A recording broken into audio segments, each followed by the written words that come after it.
জয় গুরু। সর্বপ্রথম আমার আলাদা দেবতা এই যুগের যুগ পুরুষোত্তম শ্রী ঠাকুর ঠাকুরের রাঙা দুসরের সহযোগী প্রণাম। উপস্থিত সাউন্ডটা ক্লিয়ার করুন বেস্তা কুমার। উপস্থিত শ্রী ভক্ত সজ্জন এবং স্নেহময়ী মায়েরা, সকলকে আমার অন্তরস্থল থেকে জানাই রান্ত জয় গুরু, অন্ত প্রণাম। হরে কৃষ্ণ জানিতা রাধে রাধে। ভগবান যা করে অত মঙ্গলের জন্যই করে। গতকাল থেকে আজ পর্যন্ত যে সমস্ত আলোচকবৃন্দ আলোচনা করছেন তার ভিতরে আমি একটু উপলব্ধি করলাম যে এটাই ভগবান যা করে মঙ্গলের জন্য করে। আর এখানে কি হলো? বুধবার, বৃহস্পতিবার, শুক্রবার, শনিবার, রবিবার আর সোমবার, এই কয়টা দিনের জন্য কি ভগবান নেই। ভগবান কোন দিন আছে? মঙ্গলের জন্য আছে। তিনি আছে প্রেমময়, তিনি মঙ্গলময়, তিনি দয়ার সাগর। তাই বলছে ভগবান যা করে তা মঙ্গলের জন্য করে। এমনি ভাবে একজন শিষ্য দিয়ে গুরুদেব বলছে, গুরুদেব আমার বাড়িতে না অনেক অশান্তি, আমি বউ বাচ্চা বাবা মা নিয়ে খুব অশান্তির ভিতরে জীবন যাপন করছি, আমি এখন কি করবো গুরুদেব? গুরুদেব বলছে ভগবান যা করে তা তো মঙ্গলের জন্যই করে। দেখি গুরুদেব আমি আছি যন্ত্রণায় আর তুমি কিনা বলছো ভগবান যা করে মঙ্গলের জন্যই করে। হ্যাঁ শিষ্য, ভগবান যা করে তা মঙ্গলের জন্যই করে। তুমি শিষ্য চলো আমরা দুজন একটু বনের ভিতরতে ঘুরে আসি। বনের ভিতরে কারা থাকে? জীব জন্তুর বিভিন্ন পশু পাখিগুলো থাকে, সাথে সাথে আরেকটা জিনিসও থাকে, সেটা কি? বন মানুষ। এই বন মানুষরা সন্ধান পেয়েছে আমরা তো মানুষ রূপে জন্মগ্রহণ করেছি সত্য, কিন্তু থাকি আমরা বনের ভিতরে, আমাদের কোনো উদ্ধার নাই। আমাদের উদ্ধারের একটা পথ আমাদেরকে বের করতে হবে। তাহলে কি করতে হবে? ওনারা একজন সর্দার একজন পুরোহিতের কাছে গেছেন, ব্রাহ্মণের কাছে গেছেন, যে বলছে যে আমরা এখন কি করতে পারি। আমি খুব শর্টে বলার চেষ্টা করছি। বলছে তোমরা উদ্ধার হতে পারবা যদি কালী পূজা করতে পারো। বলছে কালী পূজা করতে গেলে কি লাগে? পাঠা বলি পাঠা। তখন বলছে ঠাকুরমশাই আমরা বনের ভিতরে পাঠা পাবো কোথায়? বলছে পাঠার পরিবর্তে মানুষ হলেও হবে। বলছি ঠাকুরমশাই মানুষ তো মাঝে মধ্যে দেখি বনের ভিতরে আসে। বলছে পাঠার পরিবর্তে মানুষ বলি দিলেও হবে। এখন ওনারা ওখান থেকে চলে এসে 4 জন বন মানুষ সর্দার সহ খুঁজে বেড়াচ্ছে বিভিন্ন জায়গায় খুঁজে বেড়াচ্ছে। মানুষ কোথায় পায়? খুঁজে পাচ্ছে না। ওই যে গুরুদেব আর শিষ্যর কাঁধে হাত দিয়ে গুরুদেব হাঁটতেই আছে। হাঁটতে হঠাৎ করে ওই লোকে ওষুধ খেয়েছে। কে? ওই গুরুদেব। যখন ওষুধ খেয়েছ না আর নখ দিয়ে অজরে রক্ত বেরোচ্ছে। রক্ত বেরোলি ওই গুরুদেব শিষ্যকে বলে, শিষ্য আমার পা দিয়ে অজরে রক্ত বেরোচ্ছে, তুমি আমাকে রক্ত বন্ধ করার ব্যবস্থা করো।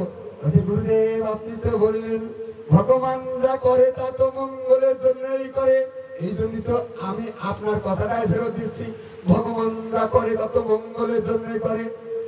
শিষ্য গুরুদেব তখন বলছে, শিষ্য আমি যা বললাম ও কথা তুমি রাখো, এখন আমি তোমাকে বলছি তুমি আমার পাটাকে ট্রিটমেন্ট করার ব্যবস্থা করো। শিষ্য আবার বলছে, গুরুদেব নানা গুরুদেব ভগবান যা করে তা তো মঙ্গলের জন্যই করে। এখন গুরুদেব লাস্টে বলছে, তুমি যদি আর একবার তুমি ও কথা উচ্চারণ করেছো আমি তোমার এক ধাক্কা মেরে ওই কুয়ার ভিতরে ফেলে দেবো। শিষ্য আবার বলছে, গুরুদেব ভগবান যা করে তা তো মঙ্গলের জন্যই করে। একটি ধাক্কা মেরে ওই কুয়ার ভিতরে ওই শিষ্যকে ফেলে দিয়েছেন। এইবার ফেলে দিয়ে ওই আশ্রমের ভিতরে ওই গুরুদেব বসে আছেন। এখন এই বন মানুষ খুঁজতে ক্লান্ত হয়ে গেছে। আমরা কোথাও তো একটা আমরা মানুষ পেলাম না, আর মানুষ না পেলে আমরা তো উদ্ধার হতে পারবো না, কালী পূজা সমাপ্ত করতে পারবো না। তাহলে কি করা যায়?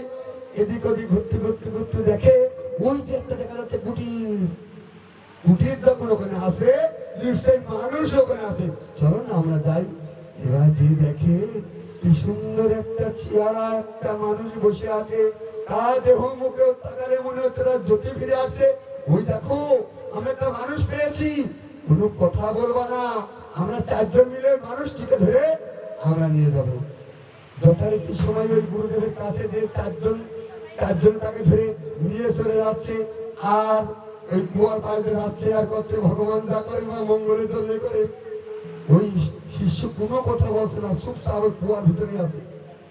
যখনই বনের ভিতরে পৌঁছেছেন তখন ওই সর্দার বলছে, যাও এখন ওই ঠাকুর মশাইটা শুনে এসো, এখন আমাদের কি করতে হবে। এখন ওখান থেকে একজন ওই ঠাকুর মশাই সহকারে নিয়ে আছে, এসে বলছে, ঠাকুর মশাই আমাদের মানুষ আমরা পেয়েছি। বলছে তাই, এখন ওকে স্নান করে নিয়ে আসো। স্নান করে নিয়ে আসলো। এবার ওর মাথার থেকে সমস্ত শরীর চেক করো, ওর যদি পায়ে গায়ে কোনো ক্ষত থাকে তাহলে তো ওকে বলি দেওয়া যাবে না। এখন যখন এই মাথার থেকে দেখতে দেখতে আসে, দেখে কি ওর পান নখটা দুপড়ায় গেছে, অজাহারে রক্ত বেরোচ্ছে। বলছে যে ওর তো পায়ে ক্ষত আছে, ওকে তো বলি দেওয়া যাবে না, তুমি যেখান দিকে তাকে নিয়েছো সসম্মানে তাকে তুমি সেখানে পৌঁছে দিয়েছো। যথারীতি সময় তাকে পৌঁছে দিয়ে আসলো। ওই কুয়ার পাশ দিয়ে যাচ্ছি আর করছে, যদিও বা একটা মানুষ পালাম, তাও তো মানুষটা আমরা কাজে লাগাতে পারতাম, পারলাম না। যদি একটা নিখুঁত মানুষ পাতাম তাহলে আমরা নিঃসন্দেহে কালী পূজা সম্পূর্ণ করতে পারতাম। আর ওই কুয়ার ভিতরে যে শিষ্য বসে আছে, ও থরথর করে কাঁপছে, ভাবছে আমার গুরুদেবের গায়ে তো ক্ষত আছে, আমার গায়ে তো কোনো ক্ষত নাই, আমাকে যদি ওরা দেখতে পায় আমাকে ধরে নিয়ে তো বলে দেবে, আমি কোনো কথা বলবো না। এখন কি হলো, ওনারা চলে গেল, কোনো কথা বললেন না। এখন গুরুদেব বলছে, ভগবান যা করে তা মঙ্গলের জন্যই করে, এই কথাটা আমি নিজেই বুঝতে পারিনি। আমার শিষ্য কোথায় গেল? দেখি কুয়ার ভিতরে একটা দড়ি ফেলে শিষ্যকে তুলে নিয়ে আসা হলো। তুলে নিয়ে এসে বলে, শিষ্য তুমি আমাকে ক্ষমা করে দাও শিষ্য, ভগবান যা করে মঙ্গলের জন্য করে, এই কথা আমি নিজেই বুঝতে পারিনি। তখন শিষ্য উত্তর দিচ্ছে, গুরুদেব ভগবান যা করে তা তো মঙ্গলের জন্যই করে, এই কথা আমার আপনার কথা না, পরম ভগবানের কথা। কারণ আপনি যদি আমাকে কুয়ার ভিতরে ফেলে না যেতেন তাহলে কিন্তু আপনার বদলে আমাকেই ধরে নিয়ে যেত। কারণ আপনার শরীরে ক্ষত আছে, আমার শরীরে কিন্তু ক্ষত নাই, আর যখনই ক্ষত নাই তখন কিন্তু আমাকে নিয়ে যে বলি দিত। কি বলবেন, ভগবান যা করে তা মঙ্গলের জন্যই করে। এখন আমাদের এই বাবাজি ঘন্টা খানিক আগে একটা কথা বলছিলেন, স্বপন বাবু এত সুন্দর একটা ভাগবত যজ্ঞের আয়োজন করেছেন, কিন্তু ভক্ত সব এলোমেলো, এখানে বেড়াচ্ছে ওখানে বেড়াচ্ছে, স্ত্রী কেউ বলছে না। কিন্তু আমি ওনাকে বলছি না একটা কথা, ওদের কপালে আছে কিন্তু ভাইকে নেই। কেন? নারায়ণ বসে আছে কোথায়? ওই গোলকধামে। পাশে আছে কে? আমার মা লক্ষ্মী। ফকির যাচ্ছে, কোথায় যাচ্ছে? ফকির গাছ কি? ফকির গাছ কি? ভিক্ষে করা, ভিক্ষা করতে যাচ্ছে। এখন লক্ষ্মীর মনে, মায়েদের মন তো সবসময় একটু মায়াই হয়, আমাদের মন কিন্তু মায়া নেই হতো। আমরা কিন্তু সেই কংসের বংশধর, বুঝেছেন? এই যে রাবণের বংশধর আমরা, আমাদের তো মায়া জানি। কিন্তু আপনারা হচ্ছে যে সেই মা লক্ষ্মী, দশদাত্রী আপনারা, দশাত। বলছে, আচ্ছা প্রভু এই ব্রহ্মাণ্ডের মালিক হচ্ছেন আপনি, আপনি এত লোকের এত কিছু দেন, ফকিরটারে কিছু দিতে পারেন না? বলছে, লক্ষ্মী আমি ওরা দিই তাও নেয় না। বলছে, বলেন কি প্রভু, আপনি ওরে দেন আরো নেয় না? হ্যাঁ লক্ষ্মী। বলছে, প্রভু আপনি আমার সামনে দেন দিন, দেখো কিরাম নামের দেখি। বড় একটা মুদ্রা, সোনার মুদ্রা, ওই মনে করতে ফেলাই দিয়েছে তার সামনে। এখন যখন ফেলাই দিয়েছে তখন ও ভাবছে, সারা জীবন ভিক্ষে করে বেড়াচ্ছি, যেখানে যায় 1 গ্লাস চাল দেয়, 2 টাকা দেয়, আমার এই চোখ দুটো যদি অন্ধ হয়ে যেত, আমি মনে হয় চাল টাকা পয়সা বেশি পাতাম। তাহলে কি হলো, ওই তখন তালিলাকে বোঝা বড় দায়, ওই সাথে তো চোখ দুটো অন্ধ হয়ে গেল। ও অন্ধ মানুষের কাছে কি থাকে? একটা হাতে লাঠি, এবং এই লাঠি ভাত দিয়ে এরকম ভাবে চলে যাচ্ছে, এরকম ভাবে যাচ্ছে, আর এই মুদ্রা কিন্তু পড়েই নিল, আর কিন্তু চলে গেল। তখন নারায়ণ লক্ষ্মী বসে, বিকেছে, লক্ষ্মী আমি ওরে দিই তাও নেয় না, কারণ ওর কপালে আছে ভাগ্যে নেই, কপালে আছে ভাগ্যে নেই। তাই জন্মদাতা পিতা মাতা পরম শ্রদ্ধা ধন সেবাই তারা তুষ্ট হলে ঈশ্বর তুষ্ট হন। ঈশ্বর তোমার রাখেন ভালো, স্বার্থ তাতে কি, তুমি না বাসলে ভালো, সবই সাহেবি। ভগবান আপনার কতটুকু ভালোবাসে এটা আপনার দেখা দরকার নাই, আপনি ভগবানের কতটুকু ভালোবাসেন এইটা ভাবেন। কারণ প্রভু প্রভু বলি শোনে, প্রভু দাস নীতি করবে, আগে দাস তো হ, তারপর তো প্রভু বল। যাই হোক, আজকে যারা অনুষ্ঠান আয়োজন করেছেন, আমার শ্রদ্ধেয় জয়মশাই স্বপন ঘোষ মহোদয়, তারা কথা বলছিলেন, আমার যে আপনি আছে প্রায় প্রায় শুনি অসুস্থ হয়, কিন্তু আমি বলবো আপনারা যারা খেলে জ্ঞানী গুণী বৈষ্ণব ভক্তমন্ডলী যারা এসছেন, এর ভিতরে কারো না কারোর ভিতরে কিন্তু ভগবান বিরাজ করছে, কারো না কারোর ভিতরে। কারণ ভগবান বলছে যে করে আমার আস করি তার কি সর্বনাশ, তবু যে সারে না পাস তারে করি আমি দাসের দাস। আপনারা সবাই সবাই ওই ছোট্ট সোনামণি তথা এই বাড়ির প্রতি প্রত্যেকের জন্য একটু প্রার্থনা জানাবেন, ওরা যেন অন্তত সুস্থভাবে জীবনযাপন করতে পারে, ভগবানের আদর্শ মেনে চলতে পারে। খেয়াল মাফিক ভজলে গুরু হতি মানুষ হলি গুরু। আমরা গুরু হতে চাই না, আমরা গুরুদের নির্দেশ যে আচরণ এগুলো যেন আমরা মেনে চলতে পারি, তাহলে কিন্তু আমাদের মঙ্গল হবেই। আমি একটু রিকোয়েস্ট ছিল একটু গান, এর ভিতর দিয়ে আমি একটু গানের ভিতরে যাওয়ার চেষ্টা করছি, তাদের একটু বিধান সহায়তা করবেন। আজ প্রেমানন্দে দুটো বাহু তুলে ডাকরে মন। কি বলে কি বলে আমার একটু মাইক্রোফোনে ধরেন, আপনি একটু দোয়া কি দেবেন, কি বলে কৃষ্ণ বলে। আচ্ছা বলুন তো, আমরা তো অনেক কিছু দাদা আমাকে বললো কৃষ্ণ নাম ছাড়া উদ্ধার নাই, এটা আমি জানি আপনি জানেন সবাই জানেন। কৃষ্ণের সাথে কে থাকে? হ্যাঁ বাবা, কৃষ্ণের বাসিতে কি বাজে? রাধে রাধে। কি বাজে? রাধে রাধে। বৃন্দাবনে গিয়েছেন আপনারা? বৃন্দাবনে যারা গিয়েছে তাদেরকে শুনবেন, আমি কিন্তু যাইনি। ওখানে নাকি 22 সেকেন্ড নাকি হরেন নেই। কি আছে জানেন? রাধে রাধে মানে কি সাইড দাও, রাধে রাধে সাইড দাও। রাধারানী তার শক্তি ছাড়া কোনো কিছু কিন্তু সম্ভব না। আমরা যতই যা করি, এই সাধু বৈষ্ণব তারা ভক্ত এসছেন, বাড়ি যাবেন ওই আপনার রাধারানী আপনার রান্না করে দেবে, তার বাড়িতে প্রসাদ পাবেন। আপনি টাকা ইনকাম করবেন, বাজার করে দেবেন, তারপরে কিন্তু আমাদের ভোজন হবে। রাধে গোবিন্দ পেট ভরলে আনন্দ। তাই কি বলছে?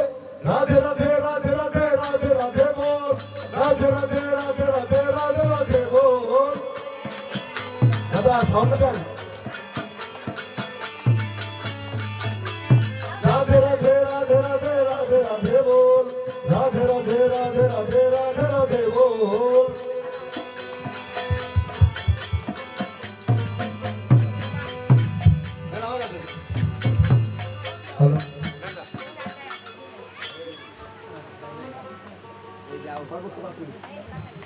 রাধে রাধে রাধে রাধে রাধে রাধে বল, রাধে রাধে রাধে রাধে রাধে রাধে বল।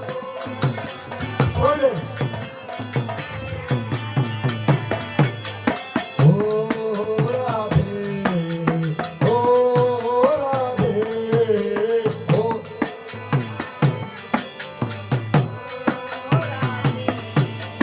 রাধে তোমায় বারে বারে করিতে মানা, ওই যমুনাতে দোলা দিতে আপনাদের না বলো ও ও রাধে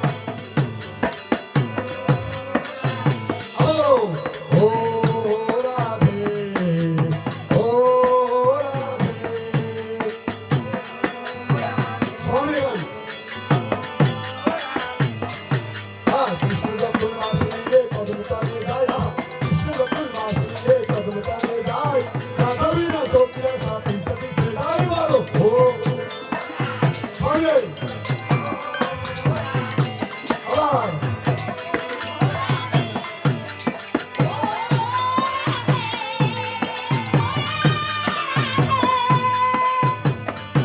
আবার রাধে তোমার বারে বারে করিতে মানা, রাধে তোমার বারে বারে করিতে মানা, ওই যমুনাতে দোলা দিতে আপনাদের না বলো ও।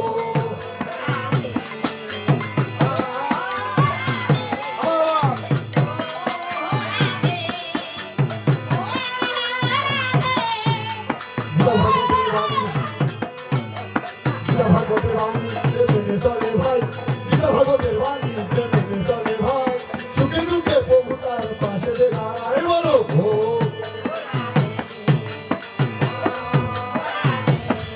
বলো ও রাধে ও রাধে।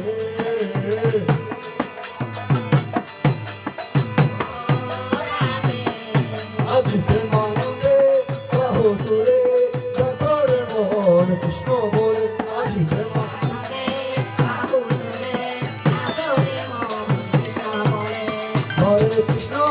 হরে কৃষ্ণ কৃষ্ণ কৃষ্ণ হরে হরে হরে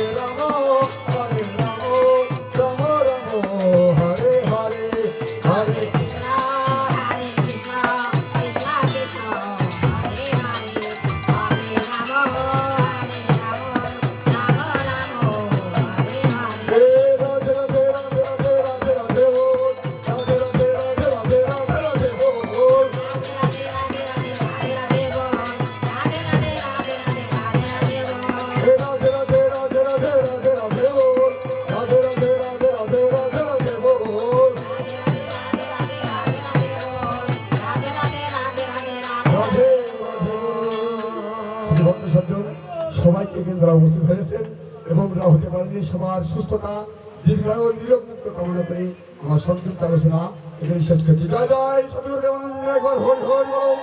জয় জয় রাঘবেন্দ্র প্রেমানন্দ, একবার হরি হরি বলো। জয় জয় শ্রী ঠাকুরের মধ্যে একবার হরি হরি বলো। জয় গুরু।